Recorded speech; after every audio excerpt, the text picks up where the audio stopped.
परमेश्वर स्वरूप उपस्थित सर्व श्रोतृवृंदांच्या हृदयस्थ परमात्म्याला अत्यंत श्रद्धापूर्वक भावानी नमस्कार करते, नतमस्तक होते। परब्रह्म स्वरूपामध्ये अनेक संतांनी प्रत्येक आपल्या ग्रंथाच्या प्रारंभी श्रोत्यांना वंदन केलंय। कीर्तनामध्ये श्रोत्यांचा अधिकार मोठा आहे। आपण सर्व माझ्यापेक्षा वय, ज्ञान, अनुभव या सर्व बाबतीत श्रेष्ठ आहात, ज्येष्ठ आहात। सगळ्यांच्या हृदयस्थ पांडुरंगाला कृतज्ञतापूर्वक वंदन करते। भारतामध्ये त्यातल्या त्यात महाराष्ट्रामध्ये उत्सवांची एवढी मोठी परंपरा आहे की इथे उत्सव साजरा करायला फक्त मनात यावं लागतं आणि मग संकल्प करायचा। सत्य संकल्पाचा दाता नारायण हा अनुभव संकल्पकर्त्याला आल्याशिवाय राहत नाही। फक्त चांगलं काहीतरी करायचं हा विचार डोक्यात येणं फार गरजेचं आहे। आणि असा उत्तम, उदात्त आणि उन्नत विचार, जसं सावरकर म्हणाले, जे जे उत्तम उदात्त उन्नत महन मधुर ते, तसं उत्तम आणि उदात्त विचारसरणीची माणसं आपल्या महाराष्ट्रामध्ये या रूपाने भेटतात। परमभाग्यानी आपल्या सगळ्यांच्या दर्शनाचा योग माझ्या वाट्याला आलाय। मनापासून सगळ्यांच्या हृदयस्थ भगवंताला नमस्कार करते। फार उत्साह आहे आणि महाराष्ट्रातली दिग्गज, बुजुर्ग, जाणती, माझ्यापेक्षा सर्व परीने मोठी असलेली मंडळी या व्यासपीठावर उभी राहून आपल्याला ज्ञानदान करतायत। मी खूप कळावं म्हणून नाही, आपल्या सगळ्यांकडून आशीर्वाद मिळावा, कळतं म्हणून नाही, कळावं म्हणून इथे उपस्थित आहे। आपल्या सगळ्यांच्या आशीर्वादाची याचना सुरुवातीला करणारे कार्यक्रमाच्या साथीसाठी असलेली सर्व मंडळी उत्तम मृदंगवादक आहेत। मला वाटतं याच म्हणजे इथलीच आहेत, पण आळंदीला जाऊन आपला तपश्चर्येचा कालावधी पूर्ण भगवंताच्या चरणी समर्पित करून ही मंडळी इथे सेवा करतायत। मनापासून सगळ्यांच्या नावाचा उल्लेख करत गेले तर थोडंसं पुढे जाईल, म्हणून मी सगळ्यांच्या विषयी एकत्र कृतज्ञता व्यक्त करते, ऋणात राहते। उत्तम टाळकरी, उत्तम गायक, वादक, अत्यंत गुणी मंडळी आहेत। महाराजांचा काय सुंदर आवाज, किती सुंदर मधुकंस गायला, खूप खूप सुंदर। मनापासून त्यांना नमस्कार करते।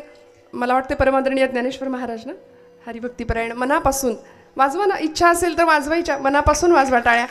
आणि ही सर्वच मंडळी अत्यंत जाणती आहेत, सुज्ञ आहेत।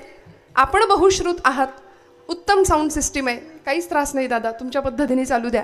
आता आपल्याला आपलं काम उत्तम करायचंय। विठ्ठल विठ्ठल विठ्ठल।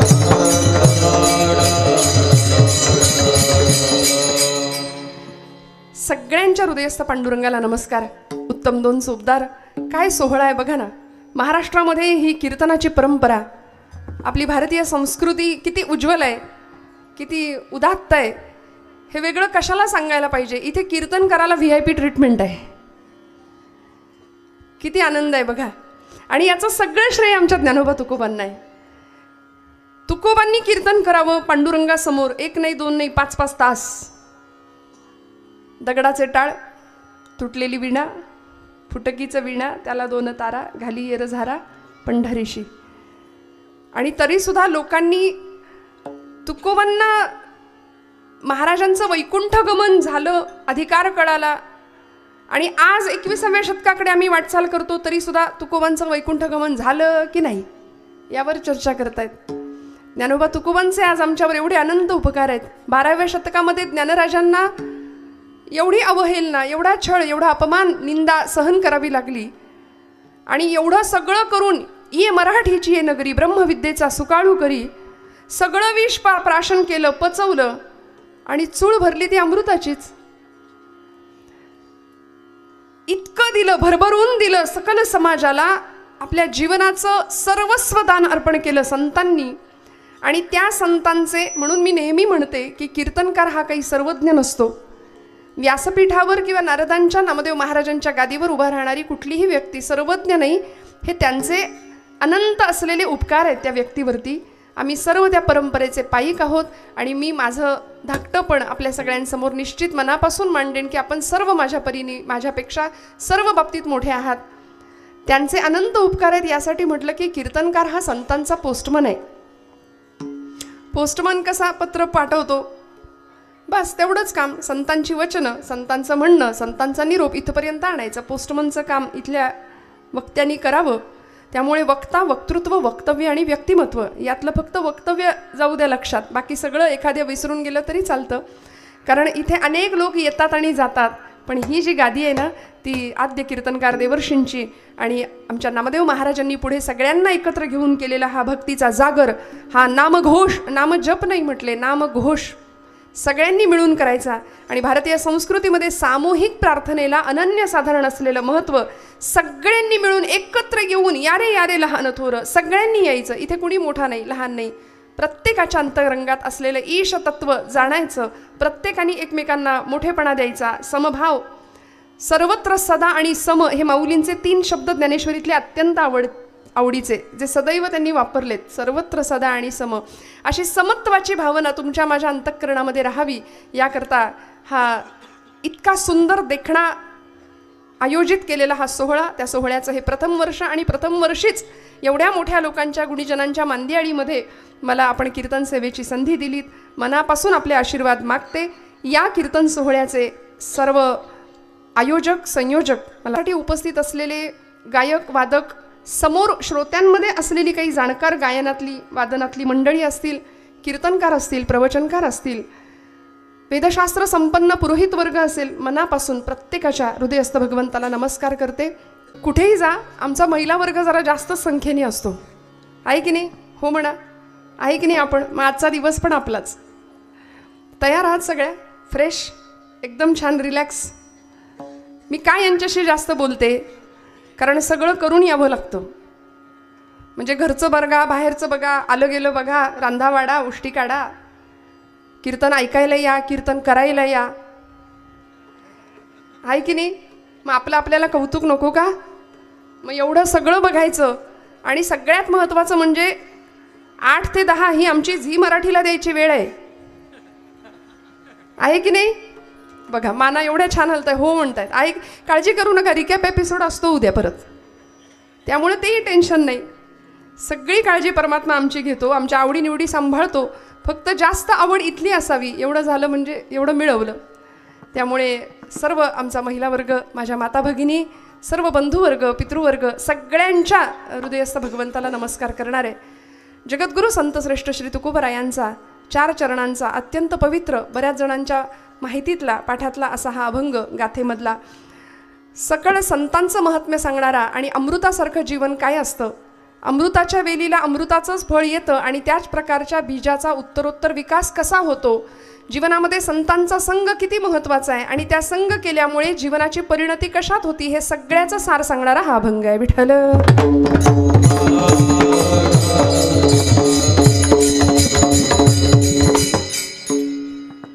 मी त्यांना आल्यापासून सांगत होते, लाऊडनेस कमी करा, लाऊडनेस कमी करा. आता एकदम छान केले. नाही तर काही ठिकाणी 60-70 वयाची माणसं आहेत, 50 ओलांडलेली, मग विनाकारण लाऊड सगळं करून त्यांच्या कानाला कशाला त्रास द्या.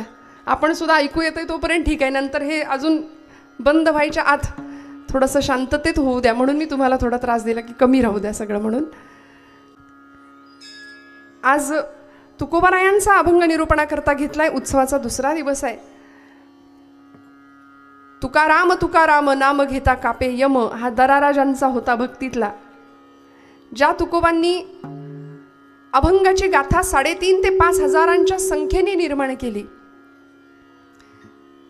महाज्ञान देती जगाला अभंग, जया भंग नाही असे ते अभंग, असं म्हटलंय. आज का गरज आहे या सगळ्याची? आमचा समाज दुभंग होतोय आणि दुभंगणाऱ्याला समाजाला अभंग करण्याचं शाश्वत सामर्थ्य जर कशामध्ये असेल तर ते संतांच्या अभंगामध्ये आहे.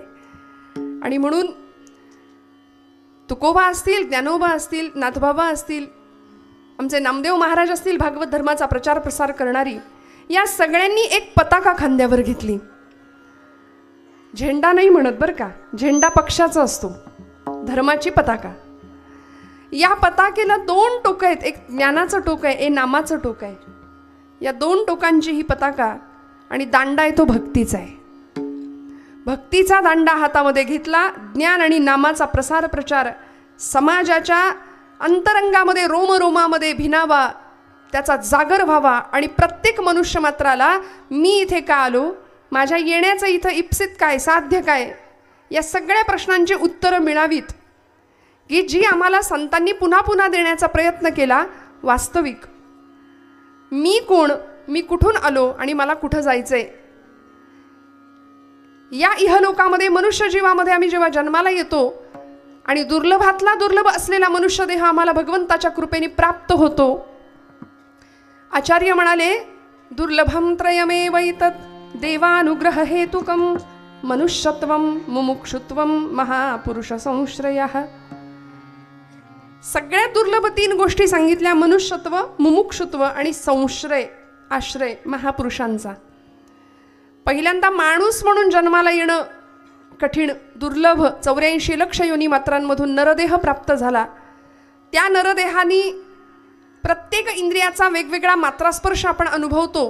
डोळ्याने बघतो, एक जण कवी म्हणाले, ध्वनी परिसतो, कानी पदी चालतो, जिव्हेने रस चाखतो, मधुरही वाचे आम्ही बोलतो, हाताने बहुसाल काम करीतो, विश्रांतीही घ्यावया, घेतो झोप सुखे, फिरोनी उठतो, ही ईश्वराची दया. कल्पना करा ना, जीवनामध्ये मिळालेला प्रत्येक दिवस, प्रत्येक सूर्योदय हा तुमच्या माझ्याकरता भगवंतांनी समोर दिलेला मोठा चमत्कार आहे. आम्ही आज सुद्धा असं म्हणतो की भगवंत आहे तर मग का नाही अवतार घेत. प्रत्येक युगात अवतार जर घेतोय तर आज समाजामध्ये आजूबाजूला बघितलं तर मर्यादेपलीकडचं जीवन आपण पाहतोय, अनुभवतोय. मग भगवंत आता येत का नाही. रोज सृष्टीतला नवीन कोरा करकरीत दिवस भगवंत तुम्हाला मला देतोय, नवीन श्वास देतोय. सूर्यनारायण रोज नव्या रूपामध्ये, त्याचं सगुण रूपामध्ये, साकार रूपामध्ये असलेलं दर्शन आम्हाला भगवंत देतोय. निर्गुण निराकार परमात्मा सगुण रूप म्हणजे आपला रोजचा सूर्योदय आहे, जो की आजच्या पिढीला माहितीच नाही. आम्ही सगळे सूर्यवंशी आहे की नाही, कितीतरी वेळाने उठतो सूर्योदयानंतर. पण ही परंपरा इतकी उज्ज्वल आहे की या परंपरेमध्ये, या महाराष्ट्रामध्ये, या मातीमध्ये आम्हाला जन्म घ्यायला मिळाला. हे तुमचं माझं भाग्य आहे. आपण संतांचे वारस आहोत या अर्थाने की खऱ्या अर्थी मनुष्य जन्माला आल्यानंतर इथे काय करायचं या सगळ्याची उत्तरं तुम्हाला कुठेही शोधायला जायची गरज नाही श्रोते हो. सगळ्यांची उत्तरं आम्हाला ग्रंथांमध्ये दिली आहेत. म्हणून 5 गोष्टी अशा आहेत, एक संत, एक पंथ, एक ग्रंथ, एक मंत्र आणि एक तीर्थ. विठ्ठल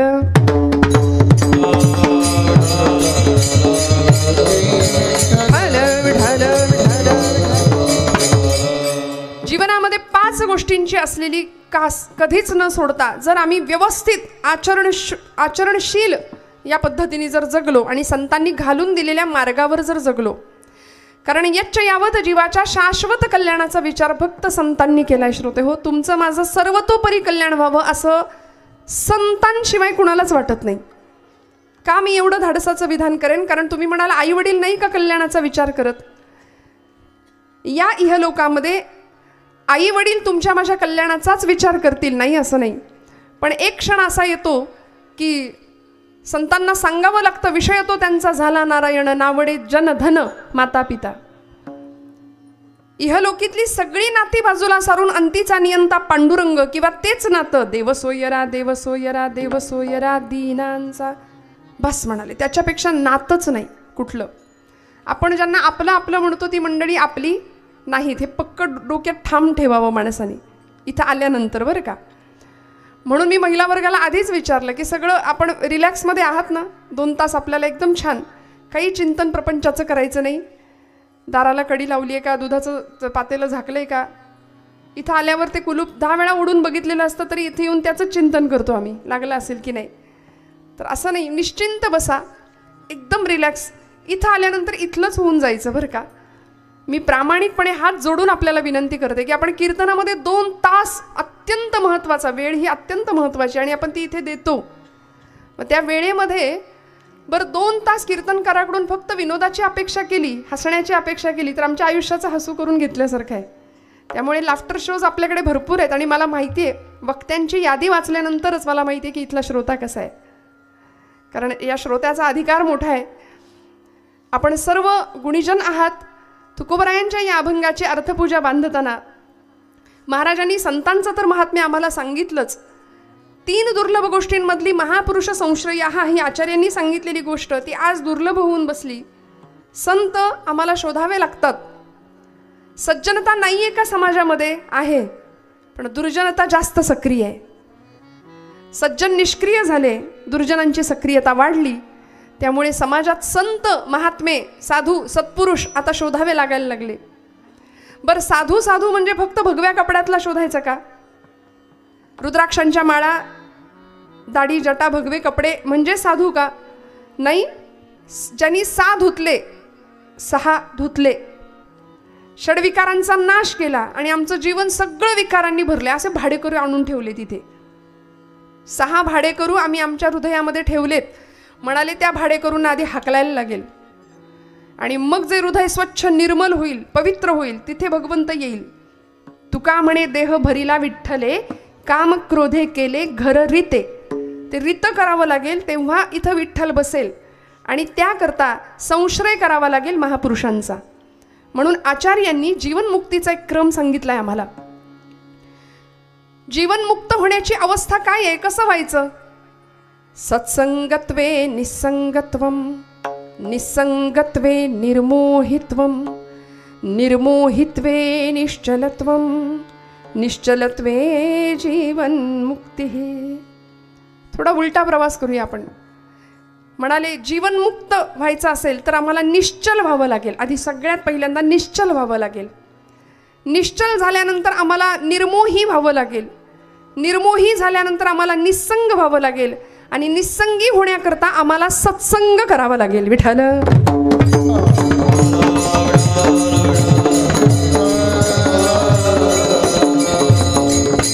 आपण सगळे जागे आहात ना? खूप लक्ष देऊन जागेपणे आपण श्रवण करणार आहात. मग या सत्संगाकरता जीवनामध्ये अशा काही पुरुषांकडे, अशा लोकपुरुषांकडे, लोकोत्तर महात्म्यांकडे, पूर्वसूरींकडे डोळे उघडे ठेवून आम्हाला बघायला लागेल की ज्यांनी आम्हाला निरंतर जागवण्याचंच काम केलंय. निरंतर.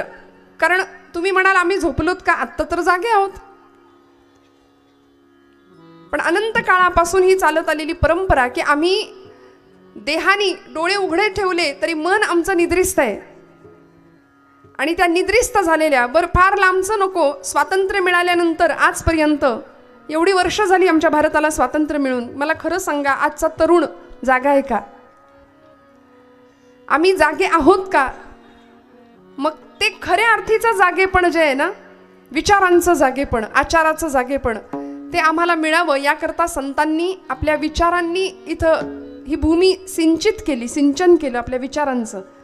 आणि आम्ही ते सगळं सोडून मानसिक शांततेसाठी किंवा आमच्या ज्याला मराठीत फ्रस्ट्रेशन म्हणूया, असं म्हटलं की लवकर कळतं, फार नैराश्य, नुसता ताण तणाव अखंड सगळं आहे. हो सगळं आहे. परवा एक आजोबा भेटले, 7 पिढ्या बसून खातील एवढा होतं त्यांच्याकडे. म्हटलं आजोबा एवढं आहे तुमच्याकडं, तरी सुद्धा आता का बरं चेहरा असा पडलाय, का तुम्ही असे म्लान, काही टेन्शन आहे का, काही त्रास आहे का? म्हणले बाई ग अगदी खरं आहे तुझं, 7 पिढ्या बसून खातील एवढं मी कमावलंय, पण 8वी पिढी काय खाईल याची चिंता लागली. म्हणले किती वाईट आहे हे बघा, किती ताण घेऊ आम्ही.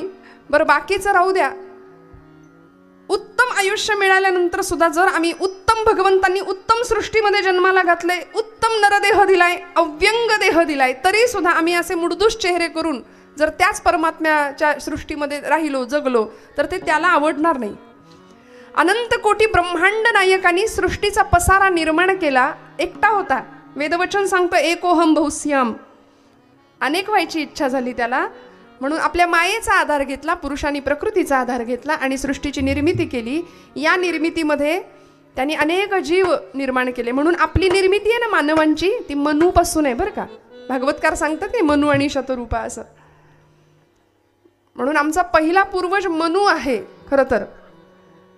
आणि ते डार्विन उत्क्रांतीवाद वगैरे मानवाची रचना माकडापासून झाली जे काही सांगतात ते आपले धर्म, आपलं नाही बरं का, ते त्यांचे असतील वंशज, त्यांच्यापासून झालेले, आपले नाही. आपण मानवापासूनच आहोत. भगवंतांनी ही सृष्टी निर्माण केली आहे आणि या सृष्टीमध्ये एवढं मोठं ब्रह्मांड आहे, अनंत कोट ब्रह्मांड नायक म्हणतो आपण त्याला, कोटी ब्रह्मांडाचा नायक. मग त्या ब्रह्मांडामध्ये अनेक प्रकारच्या, ज्याला आपण मराठीमध्ये सूर्यमाला म्हणतो बघा, आहे की नाही, गॅलेक्सीज, असंख्य सूर्यमाला, असंख्य ग्रह आहेत, तारे नक्षत्र. त्याच्यामध्ये आपली सूर्यमाला आहे, ज्याच्यामध्ये पृथ्वी नावाचा आपला छोटासा ग्रह आहे. थोडं बारकाईने ऐका. त्या सगळ्या सूर्यमालेमध्ये पृथ्वी नावाचा आपला ग्रह ज्यामध्ये आपण राहतो, ती पृथ्वी सूर्यमालेच्या तुलनेमध्ये खसखस असते की नाही महिला वर्ग, घरातली आपली एवढीशीच आहे. ब्रह्मांडातल्या आपल्या सूर्यमालेतली आपली पृथ्वी एवढीशी. त्या पृथ्वीवर आमचा भूगोल आम्हाला सांगतं 71% आपण जागे आहात ना, 71% पाण्याचा भाग आहे, 29% जमिनीचा भाग आहे. म्हणाले त्या 29% जमिनीवरती हा खंडप्राय पृथ्वीचा विस्तार आहे. 7 खंडांची पृथ्वी, सप्तखंडात्मक त्यातला आपला आशिया नावाचा खंड. या खंडामध्ये अनेक देश आहेत, त्यातला आपला मेरा भारत महान. कधी कधीच फार उतू जातं 15 ऑगस्ट 26 जानेवारी पुरतं प्रेम आमचं. त्या भारतामध्ये अनेक जिल्हे आहेत, राज्य आहेत. त्या राज्यामध्ये आपलं महाराष्ट्र, त्या महाराष्ट्रामध्ये आपला प्रांत, त्यामध्ये आपलं गाव, आपला तालुका, त्यामध्ये आपलं कुठेतरी गाव छोटंसं, त्याच्यामध्ये आपलं घर.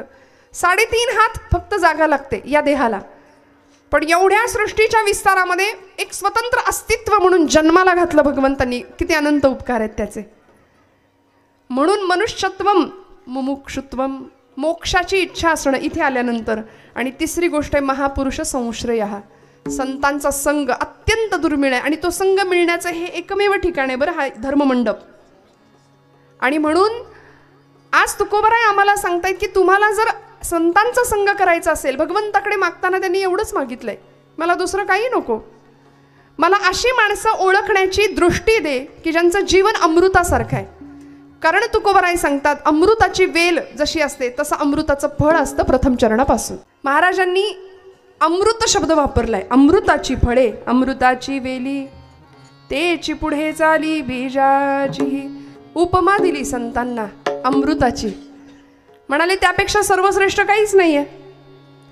नामाला उपमा देताना अमृतापेक्षा गोड आहे असं नामदेव महाराज सांगतात ना. अमृताहुनी गोड नाम तुझे देवा, मन माझे केशवा का बा न घे. बरं, संतांच्या बाबतीत अमृत स्वरूप संत असं सांगत असताना तुकोबराय एक उदाहरण ठेवतात तुमच्या माझ्या पुढे. अमृताची फळे, अमृताची वेली, तेची पुढे चाली बीजाचीही. अमृताचं झाड आहे, वेल आहे, त्या वेलीला फळ कसलं येणार? विषाचं येईल का? अमृताचंच येणार. मग म्हणाले त्या प्रकारच्याच बीजाचा विकास होत जातो. कारल्याचा वेल असेल तर आंबा थोडीच येणार आहे त्याला, नाही ना. ते विषाचं तसंच ते कडूच स्वरूप असणार आहे त्याचं. आणि हे अमृतच का म्हणाले असतील हो तुकोबराय. कल्पवृक्ष होता, चंद्र होता, आमची कामधेनू होती, अनेक प्रकारच्या उपमा देता आल्या असत्या. पण हे अमृत असं आहे ना की ज्या करता देवांना सुद्धा मंथन करावं लागलं. आणि आमचे हे अधिष्ठात्री देवता आज ज्यांच्यासाठी आपण सगळे जमलो आहोत, अशी महादेव भगवंत, ज्यांना सगळ्यांनी विनवण्या केल्या, भगवंता या आता, या आता, या आता. मेरू पर्वत रवी बनवला. इथे भगवंतांनी अवतार घेतले आपले, कच्छावतार, मोहिनी अवतार, वासुकी नागाचा सर्पाचा दोर बनवला. आणि या आमच्या भोलेनाथांना बोलवलं. काळी 4 मध्ये आयुर्भैरवाचं बोलावलं. या म्हणाले आता भगवंता हे आलंय पहिलंच रत्न, काय करायचं याचं. भगवंत म्हणाले मी काय करू. नाही म्हणाले आता तुम्हाला प्यावंच लागेल, कुणीच घ्यायला तयार नाही, सृष्टीचा नाश होईल. आणि आमचे भोले बाबा, आशुतोष त्यांचं नाव आहे, लगेच प्रसन्न होतात, फार त्रास देत नाहीत भक्ताला. म्हणून आज आपण भाग्यवान आहोत. ही अधिष्ठात्री देवता आहे. आज सुंदर शिवलिंगाची स्थापना, नवीन प्रतिष्ठापना, कलशारोहण, किती सुंदर देवता आहे बघा. भगवंतांनी अमृत प्राशन केलं. पीत असताना कंठामध्ये ते अमृत राहिलं, खाली गेलं नाही. विष असताना, विष पीत असताना कंठामध्ये ते राहिलं, खाली गेलं नाही. का तर म्हणाले इथे रामनाम होतं. देवर्षींनी सांगितलं होतं रामनाम म्हणा, रामनाम म्हणा, राम राम राम राम. म्हणाले छान वाटतंय. दाह होत होता तो शांत झाला. ते अमृत मुखातून सुद्धा, ते विष मुखातून सुद्धा बाहेर यायला तयार नाही, कारण मुखात रामनाम आहे. आणि निळा कंठ झाला, दाह होतोय अंगाचा. ज्या भगवंतांनी सृष्टीला अमृताची संजीवनी मिळावी याकरता स्वतः विष पचवलं, विष प्राशन केलं. म्हणून देव आणि महादेव यामध्ये हाच फरक आहे की जे अमृत पितात आणि महादेव विष प्राशन करतात आणि ते पचवतात, म्हणून ते महादेव आहेत. भगवंतांनी विष प्राशन केलं आणि अशी ही अत्यंत सुंदर अशी देवता, अमृत सगळ्या जगाला दिलं, देवतांना प्राप्त झालं. मग हे अमृत श्रेष्ठ आहे तुकोबांच्या दृष्टीने, आमच्या संतांच्या दृष्टीने. आणि संतांना ही उपमा दिली अमृताची. दैत्यांकडं आलं, ते म्हणाले अमृत नाही.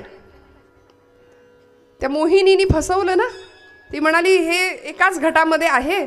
फसले सगळे दैत्य, मोहात फसले, भुलले. आणि ती मोहिनी सांगते, माया होती भगवंतांची, मोहिनी अवतार भगवंतांचा. तिने सांगितलं, म्हणाले हे वरवरचं दिसतंय थोडंसं पाणी, ते देते म्हणली देवांना, आणि तुम्हाला देते आणून परत अमृत. आता एका घटामध्ये असं असतं थोडीच, पण ते देवांना द्यायच्या निमित्ताने तिने देवांना द्यायला लागली. असुरांना असं वाटलं आपल्याला फसवतीये ही. आपल्या सगळ्यांना तो प्रसंग अर्थात माहिती आहे, मी विस्ताराने नाही सांगणार. पण या प्रसंगामध्ये म्हणाले देवांना अमृत मिळालं, दैत्यांना काय मिळालं? अमृततुल्य. आम्ही पितो ना आजपर्यंत, अमृततुल्य म्हणाले, अमृत नाही मिळालं. त्यामुळे हे बहुतेक तिकडून आलं की काय मला माहिती नाही, पण आमच्या सगळ्यांच्या आवडीचा तो विषय झाला की नाही आज. अमृततुल्य म्हणाले. नावं पण काय देतात आमच्या महाराष्ट्रातले लोक, वा वा. त्यामुळे असं अमृत देवांना मिळालं, देवांना दुर्लभ असलेलं अमृत. तुकोबाराय त्या अमृताची तुलना संतांशी करतात. संत अमृतासारखे आहेत. म्हणजे परमश्रेष्ठ पद जे आहे, उत्तमातलं उत्तम जे आहे, संतांच्या पेक्षा चांगलं काहीच नाही आहे समाजामध्ये. कारण आईची भावना आहे, आईचं अंतःकरण आहे. अमृतासारखं जीवन ज्या संतांचं आहे, अमृतासारखं जीवन ज्या महापुरुषांचं आहे. बरं, अमृतासारखी माणसं ओळखायची कशी हो समोर जाऊन? संत ओळखता येतात का? कारण कलियुगाचा महिमा इतका भीषण आहे, भयान आहे. महाराज म्हणले, ऐसे संत झाले कली, ऐसे संत झाले कली, ऐसे संत झाले कली, ऐसे संत झाले कली, ऐसे संत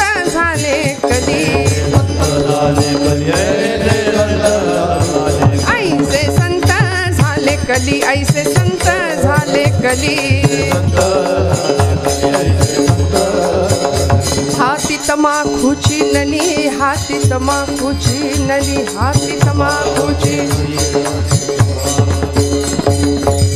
त्यामुळे बाह्यांगाला न फसता अंतरंग बघावं. आणि भारतीय संस्कृतीने सुद्धा बाह्यांगापेक्षा आत्म्याचं सौंदर्य फार महत्त्वाचं मानलं की नाही. कलियुगामध्ये संत ओळखणं फार कठीण आहे. महापुरुष कोण महापुरुष आहे ओळखणं फार कठीण आहे.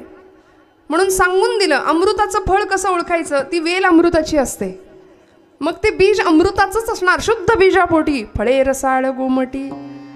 मग बीज शुद्ध असावं असं जर वाटत असेल ना, तर आमच्या तुकोबांच्या कनकाईकडे बघावं, वल्लोबांकडे बघावं, ज्ञानोबांच्या आई रुक्मिणीकडे बघावं, विठ्ठलपंतांकडे बघावं. घराघरामध्ये अमृतासारखी संतती जन्माला आल्याशिवाय राहणार नाही, तुकोबांचं म्हणणं आहे. आज तुमच्या माझ्या घरामध्ये अमृतासारखं जीवन असणारी मंडळी जर जन्माला यायची असतील ना, तर लेकरांना घेऊन कीर्तनाला आलं पाहिजे. मी नेहमी असं सांगते की मुलं इथं येऊन झोपली तरी चालतील कार्टी, पण इथे झोपेत जे ऐकतील ते चांगलं असेल, घरी जागेपणी टी व्हीवर जे बघतील ते वाईट असेल. त्यामुळे इथे येऊन झोपली तरी चालतील, पण हट्टाने घेऊन यावं. हट्टाने आपण म्हणतो तू घरात बस, तुला कार्टून लावून देतो, आणि आम्ही कीर्तनाला जाऊन येतो. मग बघणारं कार्टून, टी व्हीवर कार्टून, 2-2 कार्टून. त्या पोराला विचारलं की बाबा रे तुला भीम माहिती आहे का महाभारतातला? भीम कुठलं काय? भीम नाही माहिती ना, अर्जुन नाही, कुणीच नाही माहिती. ते म्हणतं छोटा भीम माहिती आहे मला, लाडू खातो ढोलकपूरचा. या पलीकडे जाऊन काय शिकायचं काय आमच्या मुलांनी? मी कोण या प्रश्नाचं उत्तर जर कळायचं असेल ना, तर कुठेही वर्कशॉप आणि कुठल्याही गोष्टीची कास धरायची गरज नाही. इथे या धर्ममंडपात पोरांना घेऊन या, आपोआप सगळी उत्तर मिळतील. विठ्ठल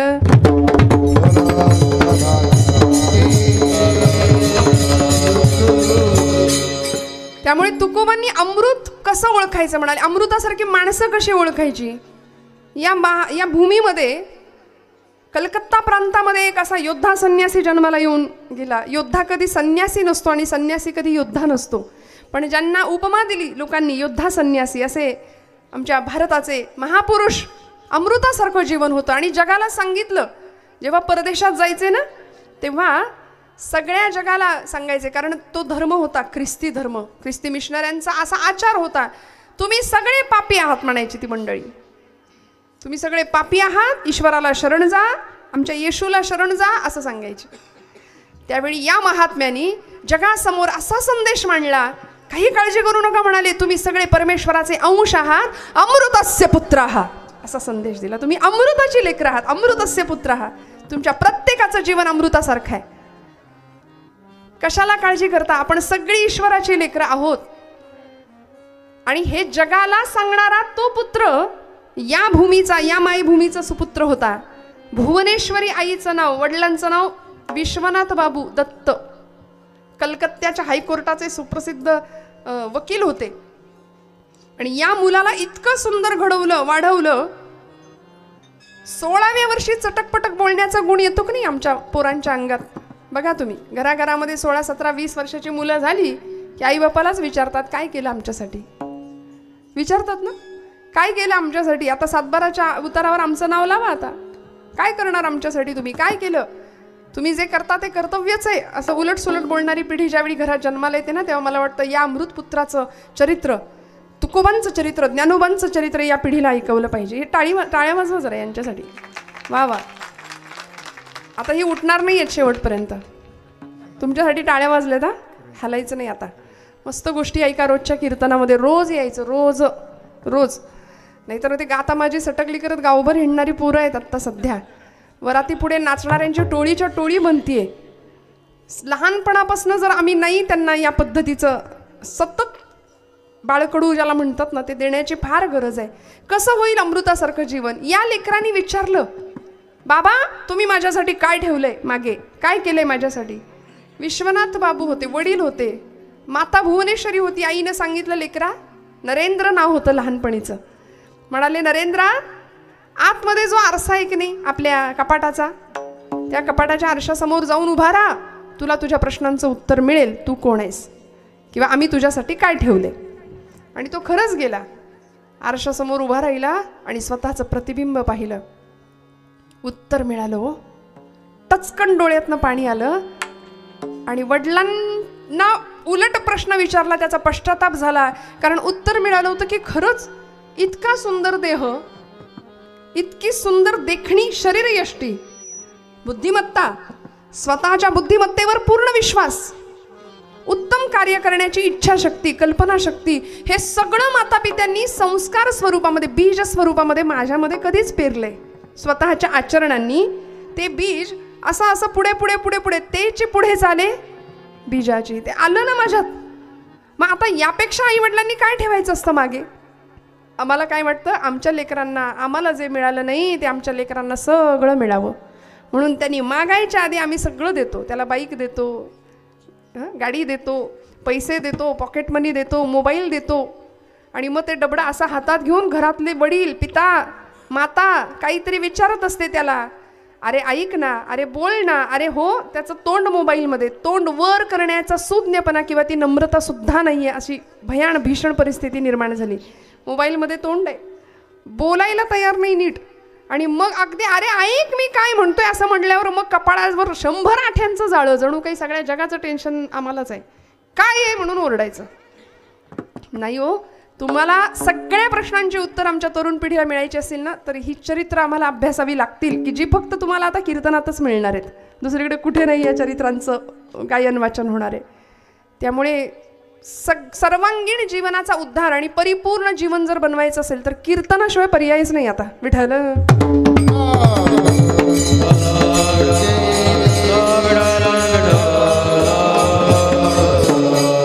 प्रश्नाचं उत्तर त्यांना मिळालं. वयाच्या 5व्या वर्षी ज्याच्या डोळ्यामध्ये स्वराज्याचं दिव्य स्वप्न पाहत होती अशी स्वराज्य जननी राजमाता जिजाऊ माऊली, अमृताची वेल होती. 5 वर्षाच्या लेकरांनी विचारावं, आई माझा वाडा कुठं आहे, माझा घोडा कुठं आहे, माझं सैन्य कुठं आहे. पुण्याच्या भूमीमध्ये आल्यानंतर राखेचे डोंगर साचले होते, माणसं परागंदा झाली होती, देशोधडीला गेली होती. इतकी भीषण अवस्था होती. आपल्याच माणसं आपल्याच घरामध्ये शिरून सुलतान, मुघल, आक्रमक आपल्याच घरच्या बाया बापड्यांना ओढत बाहेर नेलं जात होतं. आपल्या डोळ्यासमोर आबरू लुटताना बघण्यापलीकडे इलाज उरला नव्हता देशबांधवांकडे, आमच्या समाज बांधवांकडे. इतकी भीषण परिस्थिती होती. आणि या वयामध्ये 5-6 वर्षाचं वय स्मशान झालं होतं. महाराष्ट्रामध्ये सुलतानशाहीची आक्रमणं, मुघलांची आक्रमणं व्हायला लागली. राखेचे डोंगर, माणसं परागंदा व्हायला लागली, धर्मांतरणं करायला लागली, धर्म बदलायला लागली. नको बाबा म्हणाले हा हिंदू धर्म.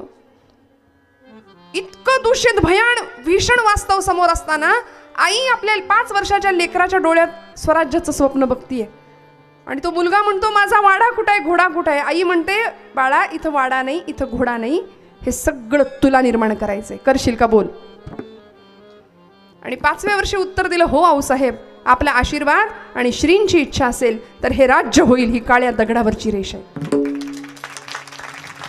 म्हणून 16व्या वर्षाचं वय लागतं ना लागतं तोपर्यंत रोहिडेच्या डोंगरावर रोहिडेश्वराच्या समोर उभे राहिले आणि याच महादेवाच्या साक्षीने 150 मावळ्यांच्या धारोष्ण रक्ताचा अभिषेक करून स्वराज्याची शपथ सुद्धा घेतली. हो जटाटवी गलज्जल प्रवाह पावितस्थले गले वलंब्य लंबितांभुजंग तुंग मालिका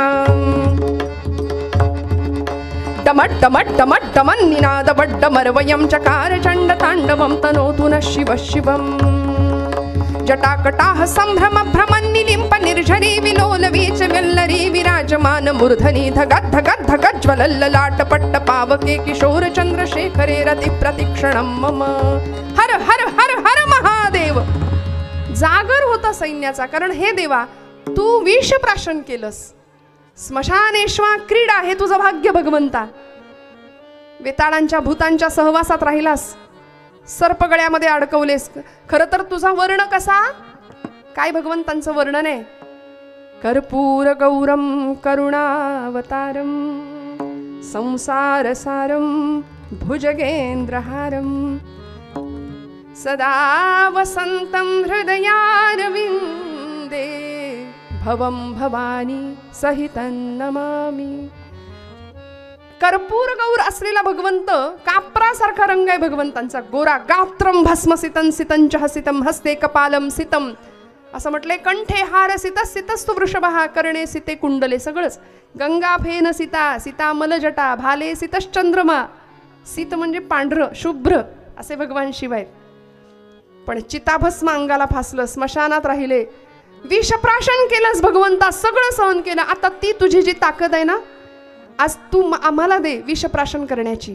कारण जगाला अमृत द्यायचं असेल तर आम्हाला विषप्राशन करावं लागेल, हे आम्ही तुझ्याकडून शिकलो.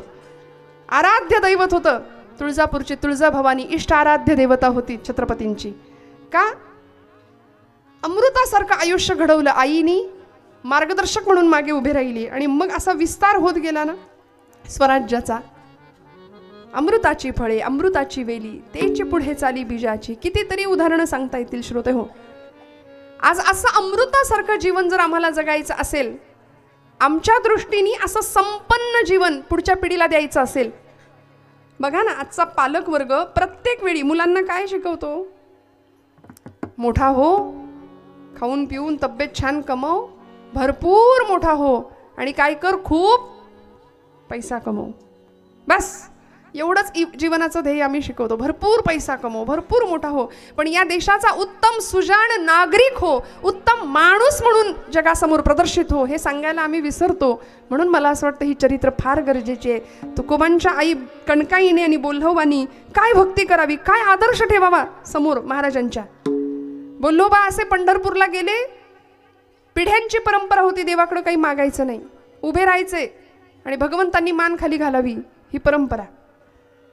आई रुक्मिणी विचारायच्या, आई साहेब का हो मान का खाली घातली. भगवंत म्हणायचे बघितलं नाही कर्जदार आलाय दारात. म्हणायचे कर्जदार हो, सावकार दारात आलाय म्हणायचे, सावकार. आणि सावकार दारात आला की कर्जदारांनी मान खालीच घालायची असते. भगवंत असे मान खाली घालून उभे, कारण इतकं कर्ज आहे या मंडळींचं माझ्यावर, नामाचं भक्तीचं ऋण आहे. दिवाळखोर नारायण त्याला बहुतांचे ऋण असं म्हटलंय महाराजांनी. ऋण फेडण्याकरता आला अवतार घेतला, पण कर्जबाजारीच झाला भगवंत. इतकं भक्तीचं ऋण भगवंत भक्तांचं वाढलं की काही मागितलंच नाही भक्तांनी भगवंताकडं, काही नाही. आमचं तसं आहे का हो, आमची लिस्ट भली मोठी असते आणि दिलं तरी झोळी फाटकीच कायम, कितीही द्या कितीही द्या. सकाम भक्ती आम्ही करतो, पण संतांना निष्काम भक्तीचा पाठ घराघरातनं दिला होता. बोल्होबांनी काहीच नाही मागावं. पुढच्या काळात तुकोबांना म्हणायचे, पांडुरंग परमात्मा तुकोबा तुझ्या अख्ख्या पिढीत विश्वंभर भुवांपासून आजपर्यंत कोणीच काहीच नाही माझ्याकडे मागितलं, तुकोबा तुम्ही तरी काहीतरी मागा. महाराज म्हणायचे माझ्या वडिलांची मिराशी गा देवा. मिरास हा शब्द तुकोबांनी गाथेत वापरलाय. माझ्या वडिलांची मिराशी गा देवा. मिरास आता कॉन्व्हेंटच्या इंग्लिश मिडियमच्या मुलांना हे नाही कळणार. मिरास म्हणजे वारसा, संपत्ती, इस्टेट म्हणतो ना, वाडवडिलांनी ठेवलेली. माझ्या वडिलांची मिराशी काय मिराशी आहे? तसं तर आमच्याकडे बघितलं तर आम्ही सदैव सुडके. जवळी येता चोरही धाके. चोर सुद्धा 10 वेळा विचार करेल आमच्या घरात येण्यापूर्वी की बाबा रे याच्या घरी जाऊ की नको. गेल्यानंतर आपल्याकडचंच काही सामान ठेवायची इच्छा न हो, चोर सुद्धा घाबरेल आमच्याकडे येताना, कारण आमचं दारिद्र्य असं 18 विश्व, काही घेणं देणं नाही. बरं, अशी घराची परिस्थिती आहे म्हणून आम्हाला त्याचं दुःखही नाही, कारण त्रिभुवन श्रीमंत आम्हाला भेटलाय ही भावना ठाम होती. आज आमची भावना ठाम नाही, कुठेतरी संशय आहे, कुठेतरी मनामध्ये किंतु आहे, परंतु आहे. आम्ही उपास तापास करतो, कीर्तन प्रवचनाला जातो, भजन ऐकतो, तरी सुद्धा मनात असतं देव आहे की नाही. एक जण तर म्हणाले, ताई एवढा उपास केला, म्हणाले भगवान महादेव पावतच नाही. तुम्ही म्हणला तर देव बदलून बघू का, दत्ताची उपासना करू का? दत्त पण पावेना म्हणले, जाऊ का देवीकडं? जाऊ दे म्हणाले, जाऊ का पांडुरंग? अरे किती भगवंत सगुण रूपामध्ये साकार झाला तो तुमच्या माझ्याकरता, पण तो एकच परब्रह्म आहे हे जेव्हा ठाम मनात ठेवू, तो अनेक रूपांनी नटला. कोणी त्याला शंकर म्हणतं, कोणी विष्णू म्हणतं, कोणी दत्त म्हणतं, कोणी देवी म्हणतं, पण आमचा संशय पक्का झाला, बळावला की देव आहे की नाही इथपर्यंत आम्ही. पण नाही हो, ठाम विश्वासाने निष्काम भक्ती शिकवली आणि माझ्या वडिलांची मिराशी गा देव, आमची मिरास आहे, आमची ॲसेट आहे, आमची संपत्ती आहे ती तुझी चरणसेवा पांडुरंगा. या पलीकडे आम्हाला काही नको, कारण जीवनातल्या सगळ्या चिंतांचं निवारण करणारा चिंतामणी पांडुरंग त्यांना भेटला होता. सगळ्या चिंता संपल्या. प्रचंड कटकटी होत्या घरामध्ये. अवलामाई विचारायच्या जिजाई माता तुकोबांना, धनी तुम्ही रोज त्या काळ्याकडे जाताय म्हणायची, तुम्ही रोज त्याचे पाय पकडताय, बघा माझ्या संसाराचा पार पार इस्कोट होऊन गेला म्हणायची, जरा बघा लेकरा बाळांकडे बघा. तुकोबा म्हणायचे, आवले काळजी करू नको, ज्यानं चोच दिली तो चारा देणारच आहे ग. प्रपंच बाजूला सारून परमार्थासाठी बाहेर पडले. याचा अर्थ असा नाही तुकोबा आम्हाला शिकवतात अशी प्रपंचाची दशा करा, असं नाही. हे फार डेंजर आहे बरं. तरुण पिढीसमोर असं सांगायला गेलं की ते म्हणतात संतांनी कर्तृत्व नाकारलं, प्रपंच बाजूला ठेवला, नीट कामच नाही केली. असं नाही. तेच तुकोबा तुम्हाला मला सांगताना हेही सांगतात, जोडोनिया धन उत्तम व्यवहारे. महाराजांनी उत्तम प्रपंच करा असंही आम्हाला सांगितलंय बरं का. जोडोनिया धन उत्तम व्यवहारे, उदास विचारे वेच करी. उदास या शब्दाचा अर्थ आम्ही असं घेतो की निष्क्रिय. उदास या शब्दाचा अर्थ असा घेतो की उगीच हसायचं नाही, बोलायचं नाही, डावीकडे बघायचं नाही, उजवीकडं काही नाही, आपलं एक असं ते घोड्याला लावतात की नाही तसं चालायचं. फक्त माझा प्रपंच, माझी मुलं बाळं, माझा संसार, माझं घरदार, माझी जमीन जुमला, माझं माझं माझं माझं सगळं माझं. अहंता आणि ममता या 2 गोष्टींनी इतकं कवटाळलं आम्हाला. अहंता आणि ते ममता म्हणजे विठाल विठाल विठाल विठाल विठाल.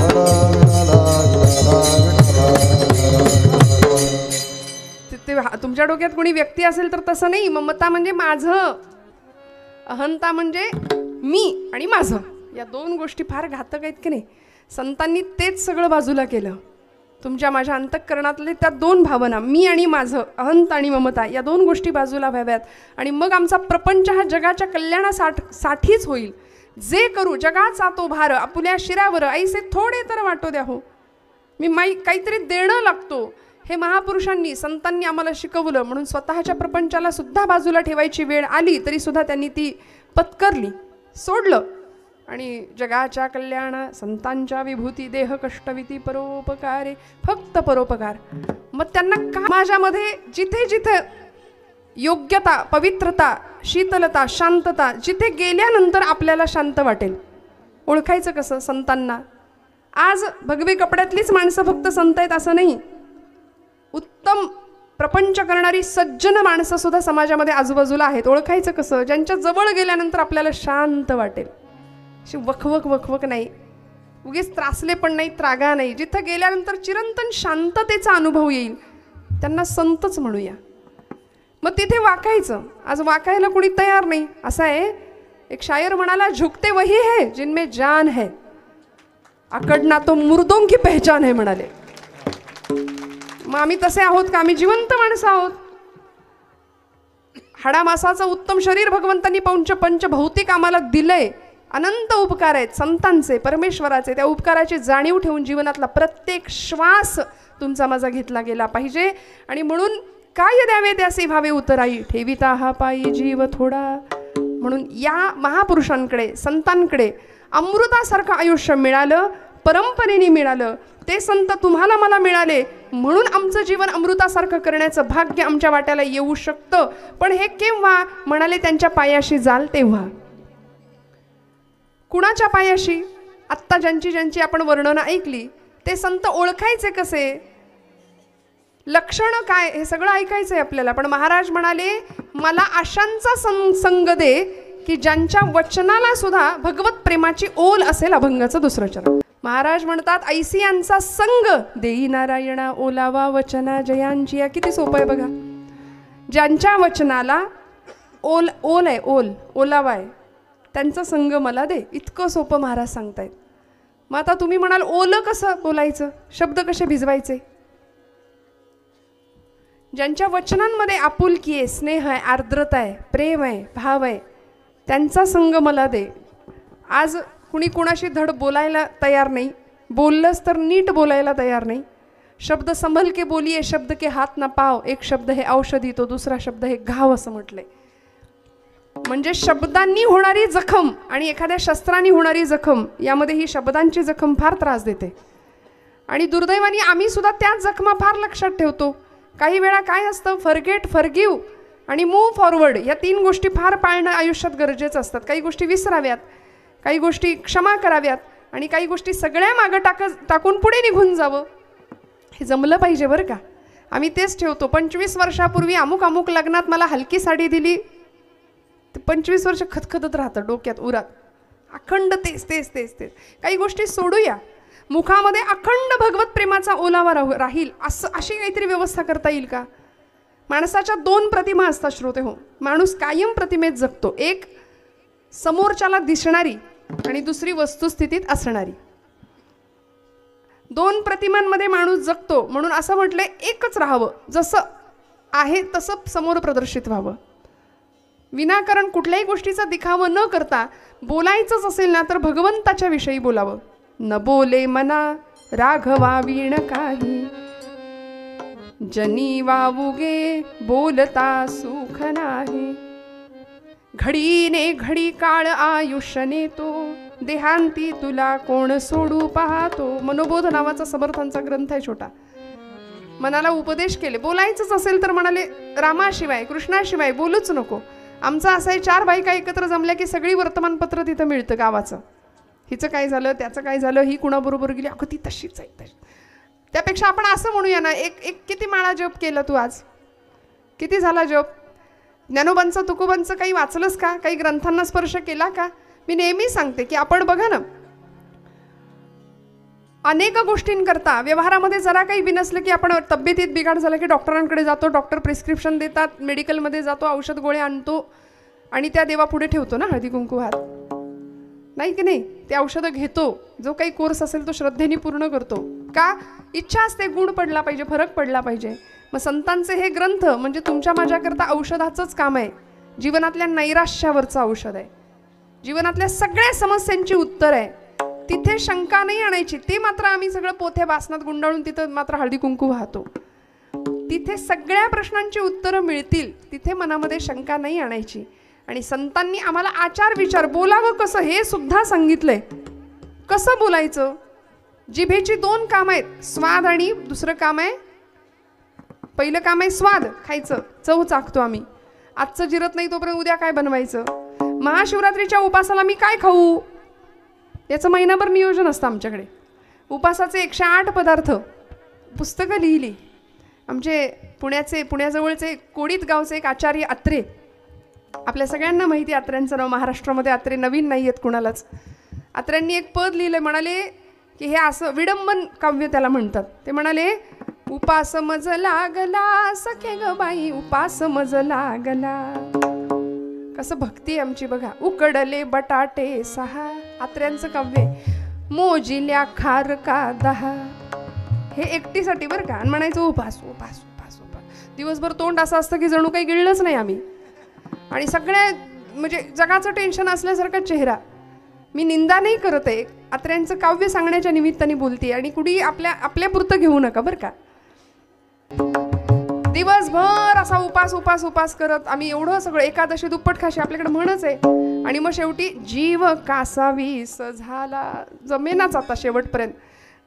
चतुर्थी सुद्धा आम्ही करतो, पण सकाळी ब्रश करतानाच काय रावसाहेब आज चंद्रोदय किती वाजता आहे हे चिंतन. म्हणजे त्या गणपतीपेक्षा चंद्राची आम्ही एवढी वाट पाहतो त्या दिवशी, म्हणजे मग आम्हाला गिळायला मिळतं की नाही. आणि अशा पद्धतीचं की स्वाद हे जीवनाचं पहिलं काम आहे, म्हणजे जिभेचं पहिलं काम. दुसरं काम आहे वाद.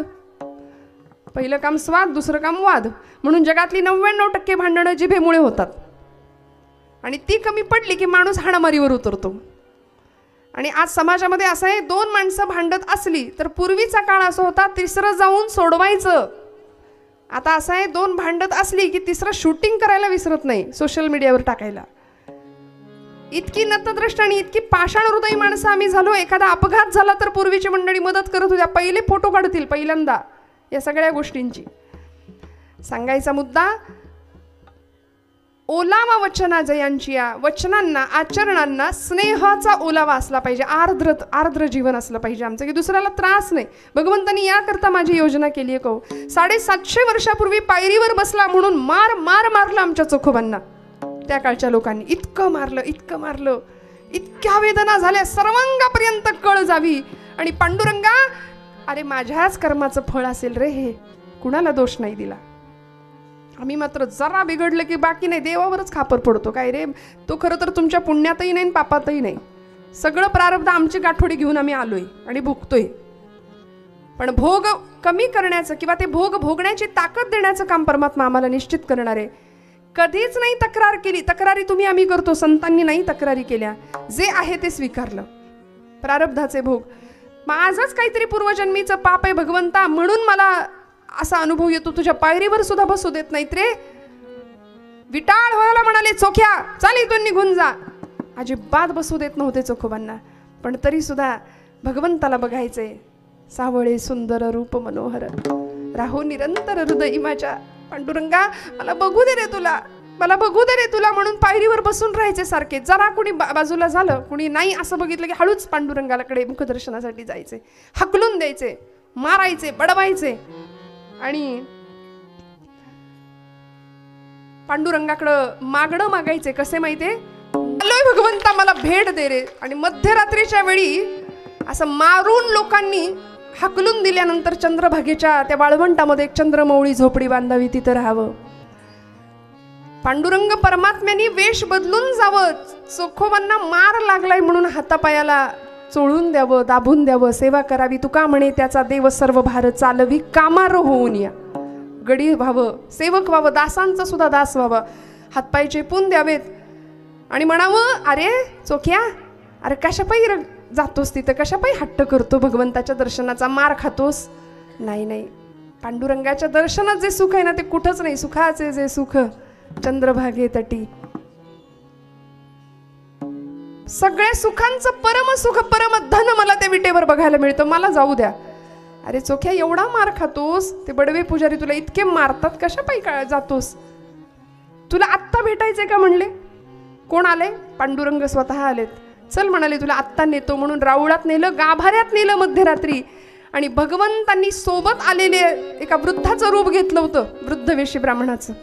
गायब झालं आणि मूर्तीत चैतन्य प्रगटलं. पाषाणामध्ये चैतन्य निर्माण करण्याचं सामर्थ्य संतांकडे होतं, तुमच्या माझ्याकडे नाही. नामदेवांकरता भगवंत येत होता, चोखोबांकरता येत होता. जनाबाईंना आला सुळावरती देताना भगवंतांचं तेज प्रकट झालं.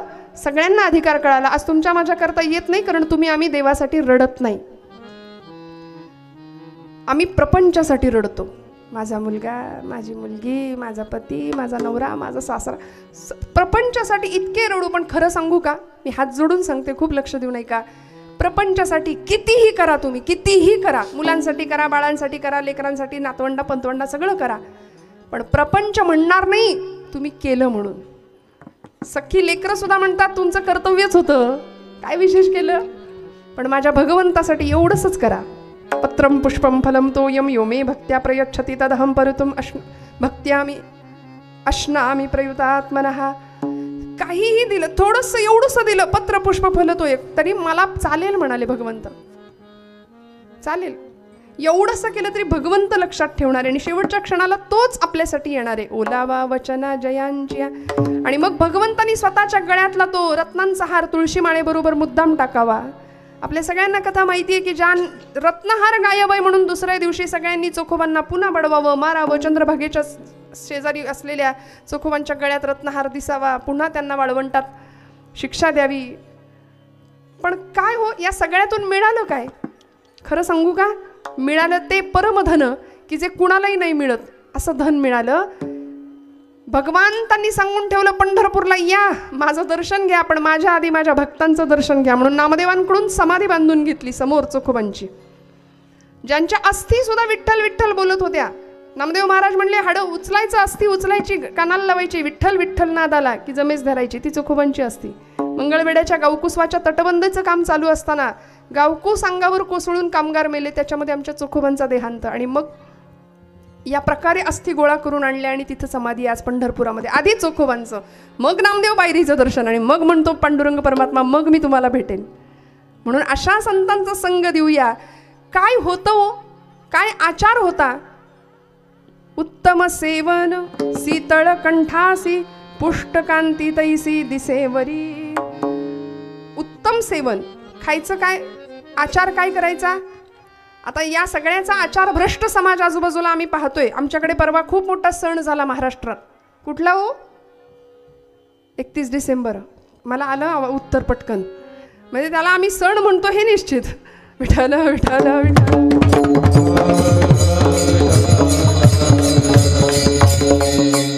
हा कुठला सण नाही, पण सणापेक्षा मोठं महत्त्व आम्ही त्याला देऊन ठेवलं. पाश्चिमात्यांचं उच्चिष्ट आम्ही उगीच खरकटं खातो. आमच्या श्रीमंतीकडे आम्ही लक्ष देत नाही. स्वामीजी म्हणतात आमची श्रीमंती आम्ही लक्षात घ्यायला तयार नाही. इंग्रज लोक किंवा पाश्चिमात्य लोक भारताकडे बोट दाखवतात मानसिक शांततेसाठी, आणि आम्ही सगळे त्यांच्याकडे जातो. अमेरिकेतल्या कित्येक शहरांमध्ये, टेक्सास सारख्या शहरामध्ये 10,000 पोरं एका वेळी गीता पठणाला बसतात, आणि आमची पोरं, आम्हाला वाटतच नाही की आमच्या मुलांना सुद्धा भगवद्गीता यावी, हरिपाठ यावा. आणि या सगळ्यातून जर आम्हाला काही साधायचं असेल ना, तर अमृतासारखं जीवन ते मिळावं याकरता संतांनी जे सांगितलं त्या आचार विचारांचा विचार करावा लागेल, आणि भगवंताला जे आवडतं ते करावं लागेल. विठोबा रखुमाई. बोला बोला. पंचात राहून सुद्धा उत्तम सेवन शीतळ कंठासी, पुष्टकांती तैसी दिसेवरी असं राहू शकतो की नाही. पहिली गोष्ट, मांसाहार हा माणसाचा आहार नाही. वाघाने एखादं श्वापद मारलं तर त्याला पाप नाही, कारण निसर्गाने ते त्याचं अन्न तयार केलंय. आम्हाला असं वाटतं की हा आमचा आहार आहे, माळा घाला माळा घाला असं सांगावं लागतं भक्तांना. संतांनी आचार सुद्धा दिला. ज्याच्या गळ्यात माळ आहे त्या माळेबरोबर पथ्य सुद्धा सांभाळायला सांगितलं. गळा माळ शोभे आत्मरूप शांती, भक्तिभाव दोन्ही धरू टाळ हाती, टिळा विरक्तीचा कपाळास न्यालो, आम्ही विठ्ठलाच्या भजनात झालो, आम्ही विठ्ठलाच्या भजनात झालो. भूक भाकरीची छाया झोपडीची, निवाऱ्यास न्यालो उब गोधडीची, माया मोह साळे उगाळून प्यालो, आम्ही विठ्ठलाच्या भजनात झालो, आम्ही विठ्ठलाच्या. असं पथ्य जीवनाचं तुमच्या माझ्याकडून सांभाळलं जावं. आणि याकरता महाराजांनी एक उदाहरण दिलं की आमचं जीवन असं असलं पाहिजे. कुणाच्या संघामध्ये गेलो म्हणजे मग आमचं जीवन उद्धरून जाईल, त्याच्यासाठी एक वृक्ष आमच्या समोर ठेवला. आणि शेवटच्या चरणामध्ये महाराज म्हणतात भैरवीत, ची फळे अमृताची वेली, तेची पुढे चाली बीजाचीही, ऐसी आमचा संग देई नारायणा. महाराज म्हणले चंदन वृक्षाचा काय गुणधर्म आहे, त्याच्या सहवासात आलेले बाकीचे वृक्ष सुद्धा चंदनासारखाच सुगंध द्यायला सुरुवात करतात. तसं आम्ही जर सत्पुरुषांच्या सहवासात गेलो, सज्जनांच्या संगतीत राहिलो, तर आमचंही जीवन अमृतासारखं झाल्याशिवाय राहणार नाही. तुम्ही म्हणाल ताई हे सगळं झालं, ऐकलं, अभंग सोडवला, पण आम्ही काय करायचं? आजचं कीर्तन संपलं, प्रभाव कीर्तनाचा तेवढ्या पुरता राहतो. प्रत्येक तुकोबांच्या कीर्तनाचा प्रभाव असा होता की पांडुरंग भेटायला यायचे, कडकडून भेट द्यायचे. नामदेवांच्या कीर्तनात पांडुरंग नाचायचे.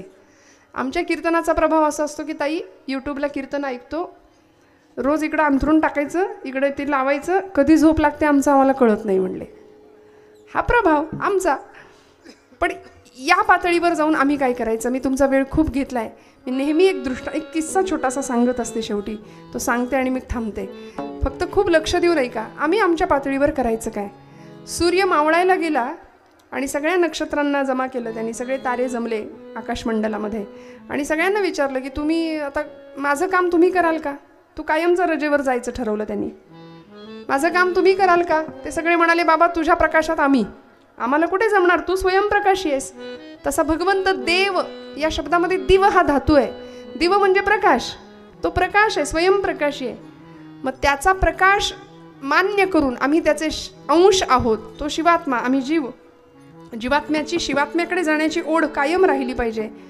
मग आमच्या पातळीवर आम्ही काय करायचं? तर तिथं सूर्य म्हणाला बाबा रे कुणीतरी काहीतरी बोला सकारात्मक.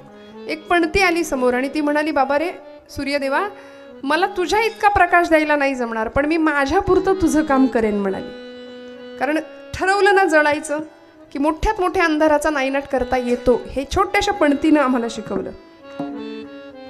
जंगलाला वणवा लागला, वणवा पेटला, सगळं जंगल पेटून भस्मसात होत आलं. अनेक पशु पक्षी निघून गेले आणि एक पक्षी होता तो असा झाडाच्या शेंड्यावर जाऊन बसला होता. एक साधू संन्याशी त्या जंगलातनं असा पळत होता आणि साधूनी त्याला विचारलं बाबा रे सगळे गेले तुझे मित्र, पशु गेले, पक्षी निघून गेले, आता जळायला लागलाय वनवा, झाडं पेटली, तू मरून जाशील फुकट, काय इथे बसलायस? त्या पक्षाने एक उत्तर दिलं. ते उत्तर ऐका, तेवढंच आजच्या कीर्तनाचं सार आहे वाटल्यास असं समजून जा. आणि काय उत्तर आहे बघा, खूप लक्षपूर्वक ऐका. तो म्हणाला फल खाए इस पेड़ के गंदे किए हे पात. मी या झाडावर जन्माला आलो, इथेच लहानाचा मोठा झालो, इथली फळं खाल्ली, नवे इथेच घाण केली. आता माझं काम काय आहे? आता मी गद्दारी करू त्याच्याशी, उद्धट वागू? तसं ज्या समाजाने मला मोठं केलं, ज्या मातीमध्ये मी लहानाचा मोठा झालो, ज्या समाज बांधवांच्या मध्ये मी मोठा झालो, ज्या मातृभूमीने मला इथे सहारा दिला, ज्या भगवंतांनी मला जन्माला दिलं, जे उत्तम आई वडील दिले, उत्तम समाज दिला, या देशाचा जवान किसान, या सगळ्यांच्या प्रती जर मी कृतज्ञता नाही ठेवली तर माझा काय उपयोग आहे? फल खाए इस पेड़ के गंदे किए है बात, अब यही मेरा फर्ज है, जल जाऊं इसके साथ, जल जाऊं इसके साथ. माझे गुरुजी गमतीने सांगतात, ऐका बरं, शब्दातला मराठी भाषेतला फरक ज्याला कळेल त्यालाच हे वाक्य कळेल. ते म्हणाले, ते गमतीने म्हणतात की जल जाऊ इसके साथ, की मी काहीतरी या मातीला देणं लागतो, हे त्या झाडावरच्या पक्षाला कळलं. म्हणाले बाकीच्या पक्ष्यांना कधी कळणार? विठ्ठल विठ्ठल विठ्ठल.